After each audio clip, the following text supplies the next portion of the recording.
гузориши муфассал. имрӯзҳо дар тамоми шаҳру ноҳияҳои мамлакат ярмарка фурӯши либос ва лавозимоти мактабӣ ҷараён дорад, ки то охири моҳ идома меёбад. дар асоси қарори раиси шаҳри Душанбе аз 9 июли соли 2024 дар бораи ташкил ва баргузории ярмаркаи фурӯши либос ва лавозимоти мактабӣ дар шаҳри Душанбе дар 4 ноҳияи пойтахт ярмарка баргузор мегардад.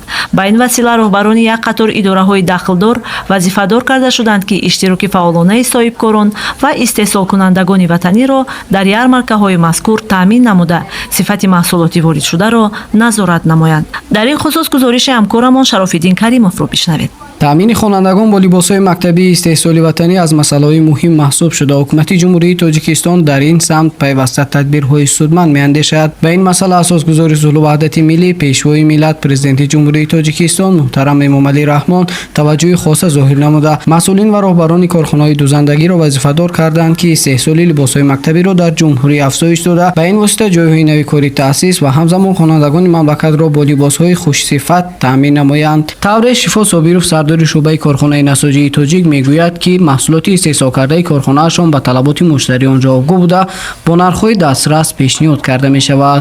яке аз харидорони либосҳои мактабӣ аз иттиҳодияи истеҳсоли насоҷии тоҷик, сокини шаҳри Душанбе, Муҳаббат Шокирова мегӯяд, тӯли 4 сол аст, ки аз ярмаркаи либосҳои мактабӣ бо нархи дастрас харидорӣ менамояд, ки ба талаботи муассисаҳои таълимӣ низ мувофиқанд ва сифати хуб ҳам доранд.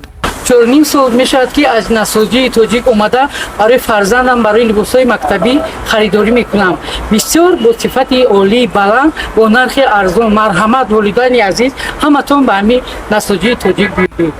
бояд гуфт, ки дар асоси дастури роҳбарияти мақомоти иҷроияи ҳокимияти давлатии шаҳри Душанбе дар нуқтаҳои муайяншудаи ноҳияҳои шаҳр ярмаркаи фурӯши либоси мактабӣ ва ашёи хониш таъсис дода шудааст ва сокинон мувофиқ ба макони зисти худ имкон доранд аз ин маконҳо харид намоянд.